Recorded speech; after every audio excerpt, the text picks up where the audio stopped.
Hello everyone, मैं हूं आपकी एजुकेटर डॉक्टर कीर्ति और आज हम स्टार्ट करने वाले हैं रिप्रोडक्शन ऑफ बैक्टीरिया।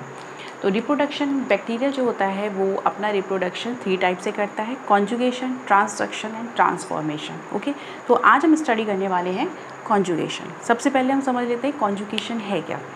कॉन्जुगेशन एक ऐसी प्रोसेस है जहाँ पर जो एक बैक्टीरियल सेल से दूसरी बैक्टीरियल सेल में जेनेटिक मटेरियल का ट्रांसफ़र होता है। ठीक है, यानी कि conjugation is a process in which the genetic information is transfer from one bacterial cell to another cell. ठीक है, क्लियर हो गया।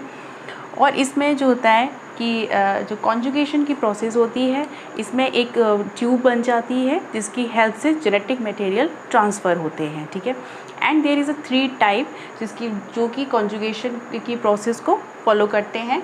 टाइप्स ऑफ कॉन्जुगेशन क्या क्या है: F+ और F- कॉन्जुगेशन, HFR+ और F- conjugation, F' and F- conjugation. These are the 3 types of conjugation. ठीक है, तो अब हम इसको थोड़ा सा डायग्राम की हेल्प से समझते हैं। देखिए, फर्स्ट क्या है, जब भी कॉन्जुगेशन होता है, conjugation need a 2 bacterial cell. ठीक है, this is a first bacterial cell and this one is another cell. This one is first, which is donor, and this one is recipient.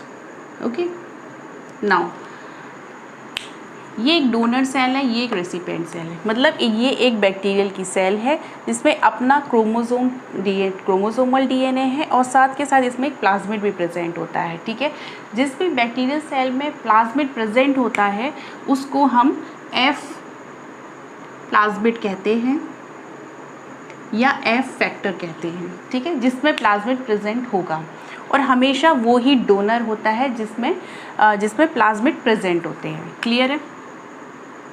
Okay, now another cell is recipient cell. ये हमारी recipient cell है, इसमें कोई भी plasmid present नहीं है। ठीक है, तो यानी कि अब ये डोनर सेल अपना प्लाज्मिड ट्रांसफ़र करेगी रेसिपिएंट सेल को। कैसे करेगी? देखिए, क्या होता है कि डोनर सेल जो होती है ये एक ट्यूब का फॉर्मेशन करने लगती है। ठीक है, हमेशा ट्यूब का फॉर्मेशन डोनर सेल ही करेगा, कभी रेसिपिएंट सेल नहीं करेगा। Is that clear?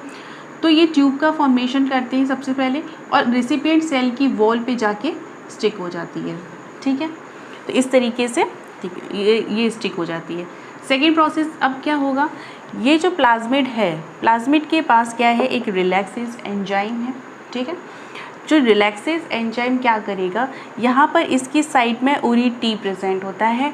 यानी कि ORI-T क्या होता है, ओरिजिन ऑफ ट्रांसफ़र। एक ओरिजिन होता है इनके पास जिससे जहाँ से आपका प्लाज्मिड ट्रांसफ़र होगा।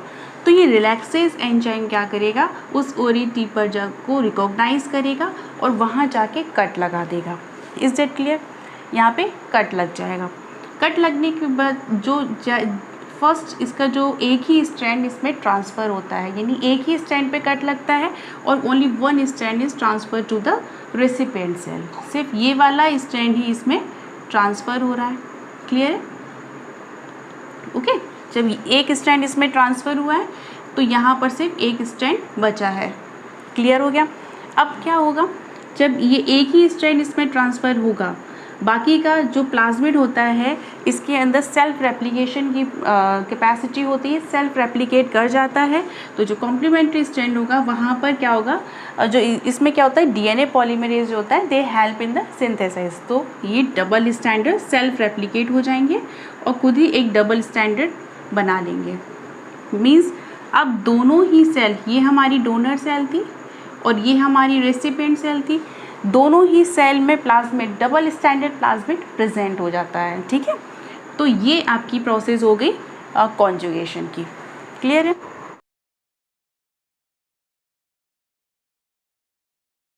ओके, नाउ अब हम समझते हैं जो रिप्रोडक्शन के 2 और प्रोसेस हैं, which is a transduction and transformation. ठीक है, तो हम समझते हैं सबसे पहले ट्रांसफॉर्मेशन को।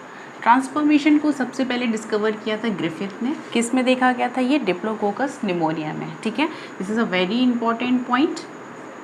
ओके, कि ये सबसे पहले ग्रिफिथ ने देखा था डिप्लोकोकस न्यूमोनिया पर, ठीक है। इसमें क्या होता है, कोई भी बैक्टीरियल डीएनए, बैक्टीरियल सेल, कोई भी बैक्टीरियल सेल है, ठीक है, तो वो अब उसके अंदर कोई भी जेनेटिक मटेरियल कैसे ट्रांसफ़र होगा, इन्वायरमेंट में जो भी फ्री या नेक्ड डीएनए प्रेजेंट होते हैं वो वहाँ पर जाके स्टिक हो जाते हैं और वो they get transfer to the bacterial cell. कैसे, देखिए मान लीजिए ये एक बैक्टीरिया की सेल है, ठीक है, उसमें अपना क्रोमोसोम पड़ा हुआ है, ये एनवायरनमेंट में कोई फ्रेगमेंट है डीएनए का, ठीक है।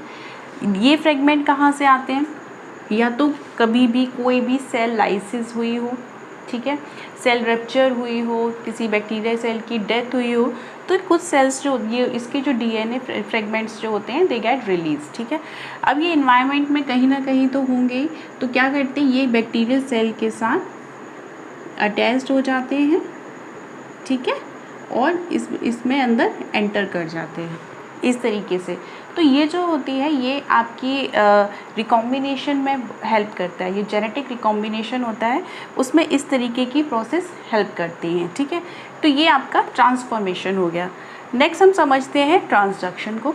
ट्रांसडक्शन क्या है, ये सबसे पहले दिया था जिंदर एंड लेटरबर्ग ने। यहाँ पर क्या होता है कि जो ट्रांसफ़र ऑफ जेनेटिक मटेरियल, किसी भी जेनेटिक मटेरियल का ट्रांसफ़र होगा वो बैक्टीरियोफाज के थ्रू होगा, ठीक है। अब ये बैक्टीरियोफाज क्या होता है, जैसे ये एक बैक्टीरियल सेल है, ठीक है, उसके पास अगर मान लीजिए कोई वायरस का अटैक हो जाता है, ठीक है, बैक्टीरियोफाज होता क्या है, ऐसे बैक्टीरिया जो जिसमें virus which is attacked by the virus, ठीक है, वो बैक्टीरियोफाज कहलाते हैं, ठीक है। अब क्या होता है कि ये जो बैक्टीरियल सेल है इसमें अपना पहले से डीएनए प्रेजेंट है, ठीक है। अब ये क्या करते हैं, अपने ये बैक्टीरियोफाज हैं, ये अपने डीएनए को रिलीज़ कर देते हैं, ठीक है। इसकी दो प्रोसेस होती हैं, ठीक है। इसकी जो लाइफ साइकिल हमने पढ़नी है वो है लिटिक साइकिल और लाइसोजेनिक साइकिल, ठीक है। ये दो साइकिल को फॉलो करता है, इस तरीके से वो अपने जेनेटिक मटेरियल को ट्रांसफ़र करता है, ठीक है। ये जो प्रोसेस है ये हम डीपली डिस्कस करेंगे वायरस के चैप्टर में, ठीक है। यहाँ बस इसको ये समझ लेते हैं कि ये एक ऐसा प्रोसेस, ये अपना रिप्रोडक्शन कैसे करता है। तो ये बैक्टीरिया जो होता है वो अपना जो बैक्टीरियोफाज होता है वो अपना डीएनए को ट्रांसफ़र कर लेता है। इसके जो ये बैक्टीरियोफाज होता है वो बैक्टीरिया की सेल पे जाके अटैक बैठ जाएगा जाके, ठीक है, और यहाँ पे अपना डीएनए को ट्रांसफ़र कर लेगा, ठीक।